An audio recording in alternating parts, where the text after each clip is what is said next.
Hi guys, how are you doing? Today we're going to be interviewing the Norwich City legend, Russel Martin. He appeared for Norwich 284 times over a period from 2009 to 2018. He's now the manager of MK Dons.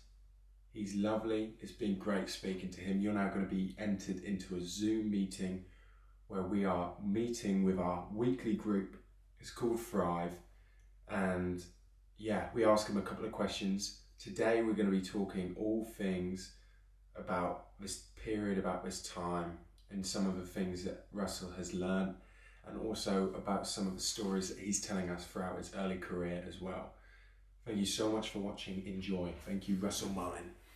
Yeah. Yes.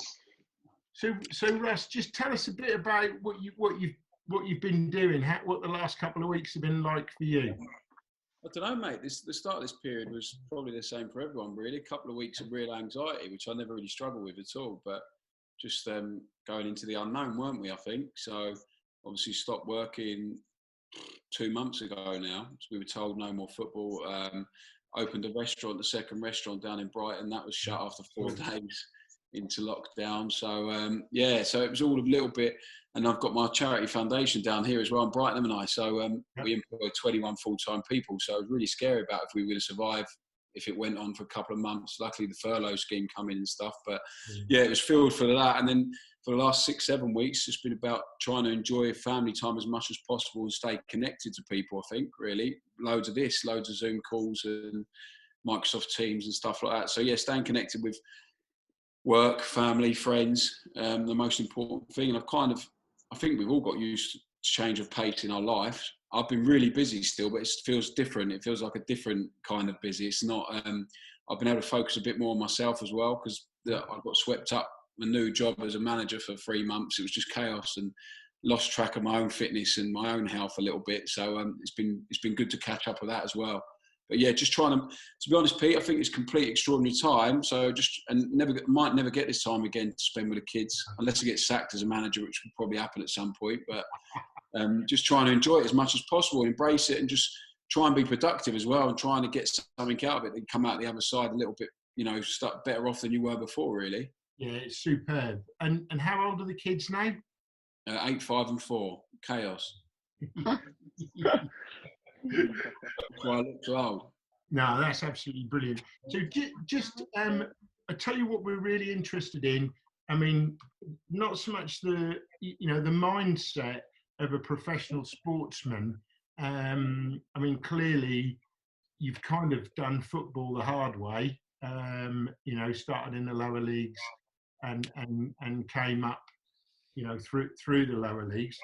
So just tell us a little bit about your mentality and your mindset to sort of drag yourself through the leagues, as it were, and getting Peterborough into the league, and then going on to Norwich, obviously 4 promotions and becoming the club captain. What's the secret ingredient? Working harder than anyone else, mate.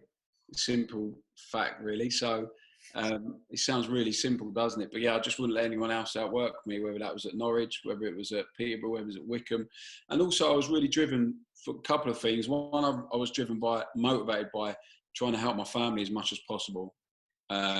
So come from nothing, loads of difficult stuff, probably shouldn't have seen a lot of it when I grew up. So I had a real motivation to help my mum as much as possible and as early as possible. I bought her a house before I bought mine.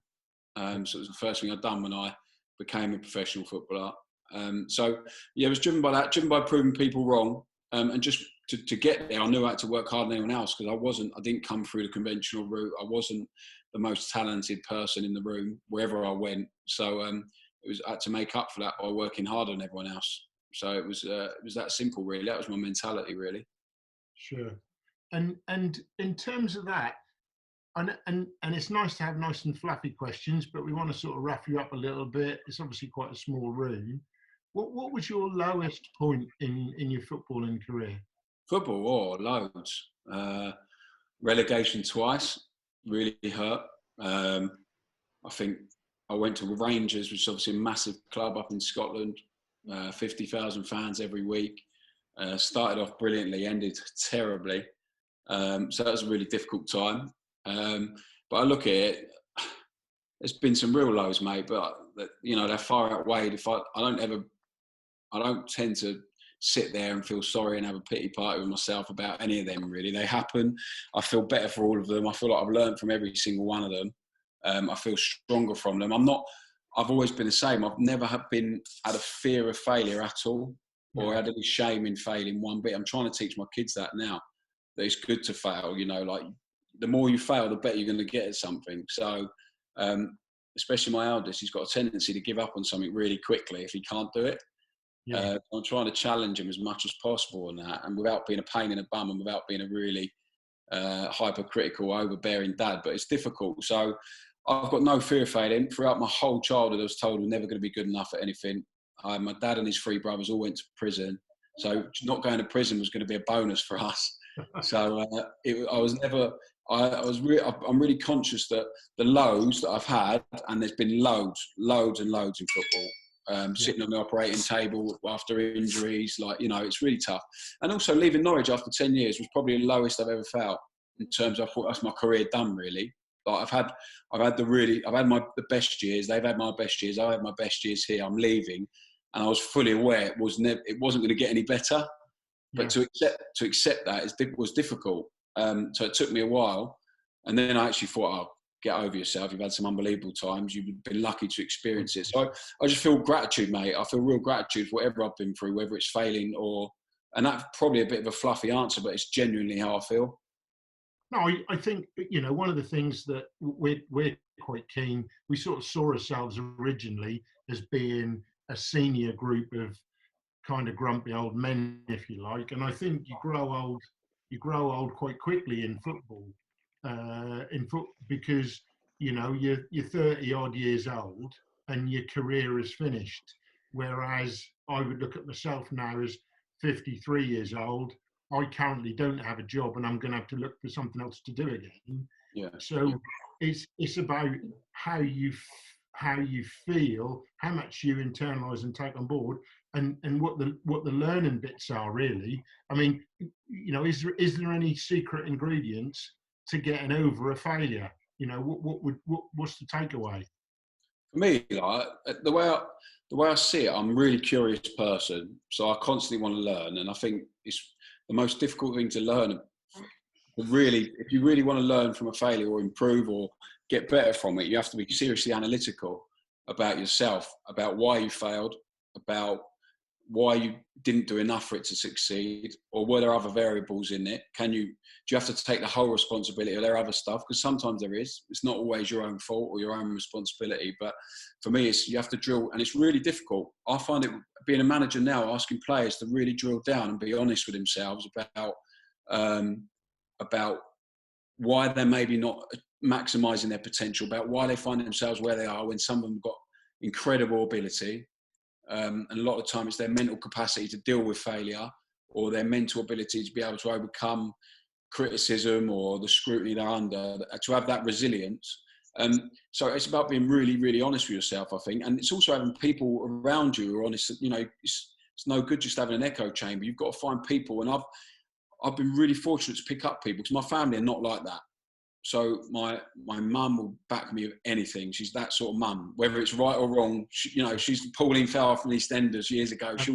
I've met your mum a few times. Yeah, exactly. She's an unbelievable person. She's lovely. Yeah, she's amazing. But so I've had to sort of surround myself and find people along the way that can be brutally honest with me if I ask them. And I think that are serious friendships. I'm the same with a couple of I've had a couple of really difficult chats with some of my best friends during this period, who are going, started feeling a bit sorry for themselves, and what am I going to do after this, and this isn't working, and I'm not being brutal. I understand it. I've got empathy and I'm compassionate, and they're my friends. I love them, but at some point you have to be honest with people as well. And I've been really lucky that people have been really honest with me, and it's enabled me to be really honest with myself from a really early age. And I've had to fend for myself since I was 16 years old, really. So I think that gave me an unbelievable chance, looking at it, to be like that and to be able to learn from failure, because I had loads of it at a really early age. So you either go one way or the other, don't you? And I think the takeaway from me has been, I've tried. My dad didn't do anything. he didn't do anything with his career. He just stayed in the same job, and he's a lovely bloke, and he's very well thought of in the top of his profession in the leisure industry. But he didn't really have any there wasn't really any learning. I took every single opportunity, and I've made loads and loads of decisions, and there's been a whole pile of those that have been particularly bad ones. Yeah. But yeah, and I think that from me, I think having that inner circle, I think that's what I would take away from what you've said. There's a group of people that you keep close to you that you can probably have on one hand, and it doesn't matter whether you are a professional footballer or just Joe Bloggs down the street. You regress into your inner circle, and they are honest and open with you, and they give you the learning. You know. Yeah, definitely. Yeah, I think you've got to start being honest with yourself. Yeah, 100%. Because otherwise, you're not going to get to the point where you're being honest with the people around you. No. It's really, and it depends how you define success and failure as well, mate. I've got a really, because I've failed so much now, I don't really see things as failure. I see them as a challenge. And then if I really can't do something, then I've failed at it. It's the next one. So it depends how you define. Success is really, really vast. It's really broad, isn't it? So your old man had a successful career to a lot of people. Yeah. No, you know. Yeah. So for you, he hasn't learned. You know, you want to learn more. You're more inquisitive. You want to try more, and you've tried a lot more. Yeah, no, absolutely. You've probably failed a lot more because of it. Yes, I'm just lucky enough to have met some really amazing people, and I'd count the current group in that. You know, we've enjoyed the last sort of hey. There he is, the great man himself. The man himself has honoured us with his presence. Johnny, how are you, mate? Russ! Hey! How are you? Mate, you're looking great. I'm missing our theological debates, mate. Mate, we can bring them back. Mate, good to see you. And congratulations on MK Dons. Thank you, mate. So good. Thank you, buddy. So good, mate. Thank you. All right, I'll let you guys continue where you're at. Okay, just thanks for joining us, John. It's a real honour. This is the Thrive Gang. So we've just been finding out a few little secrets from Russ around how to stick with things, how to cope with failure and that kind of stuff, and a bit about his family. But what I'm really interested in as well, Russ, is part of our well-being within our group is diet. And I know in 2014, you had a health scare, really. Can you tell us a bit about that? Yeah, so I was diagnosed with ulcerative colitis in 2009 initially when I just signed for Norwich. Yeah. Had a really severe flare-up, went on steroids, got on top of it, had another real bad flare-up in 2012, kept it under wraps because it wouldn't have helped my career really if it came out, was close to needing surgery and got over it again using steroids. And then I had my third one just as Leo was born really. So, it was quite bad. And again, it was close to needing surgical intervention, which would have probably put me out for 2 years. It probably stuffed my career, to be honest, if I'm looking at it. I decided just to look into everything, mate. I went into meditation, acupuncture, Chinese herbs. I've done everything and anything. And in the end, I decided, and everything that came down to is what you put in your body. So what you treat your body like it should be treated, how it wants to be treated. And so I stripped it right back and just, I became a vegan then. So 6 years ago now, which at the time, it was before it was trendy. So it wasn't just to be fashionable, I promise. You led the trend. Yeah, exactly. So tell us actually about some of the benefits and how that works for you. And just enlighten us a bit. So it works for me purely because I haven't had a flare up since. So right. I don't feel stressed about, worried or anxious about having a flare up anymore. I've kind of, my body's, I feel like my body's really adapted to that. I think physically it's, I fast, so I don't eat I've done that for years now, for the last 3 or 4 years, 16 hours, and I eat for 8 hours a day. So when I'm eating, what I put into my body is really important. And I'll have a day a week where I eat what I want. With being a vegan, I say eat what I want. It still limits your options, but for me, it just works. Like when I look back at the amount of meat and dairy and stuff I ate and how bad it made me feel, and I really enjoyed it, and it's getting over that primal instinct of stuff you really enjoy. Meat, same as everyone, grow up. If it's not a meal, if there's no meat on your plate. Yeah. Yeah. So changing that mindset. But now I genuinely couldn't eat meat. I couldn't do it, and it's just controlling what I wanted to do. I'm controlling what I wanted to do, but knowing what I needed to do, what I needed to be healthy. And so yeah, it's worked for me really well. And I'm not a vegan warrior that tries to push it on people at all. Everyone's totally different. But it makes sense for me in terms of consciousness and ethical reasons as well, which obviously you can't escape from. But yeah, health-wise, it's a no-brainer for me. How good was that? My takeaways from that was incredible. Thank you so much for Pete Reeve for hosting this. How good is Pete at questions? He's top notch. My point of takeaways are: enjoy the family, top notch. Never had enough time to enjoy with your family. And Russell said that exactly how it was.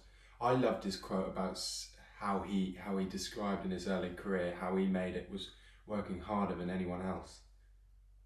This is inspiration for everyone watching. If you want to be of great success, you need to work harder than everyone else. Couldn't have said it better myself. You can see why he is where he is today by that sort of answer. And also I liked how he realised and highlighted it is good to fail. Failure is not a negative. Failure actually elevates and turns into a positive in the long term if you choose to see it as a stepping stool towards your future. Russell, thank you so much for watching. Next week we're coming back with some more questions with Russel Martin. This is only part 1 of about a part 3 or 4 series with Russel Martin. Thank you so much for watching. Good night, God bless.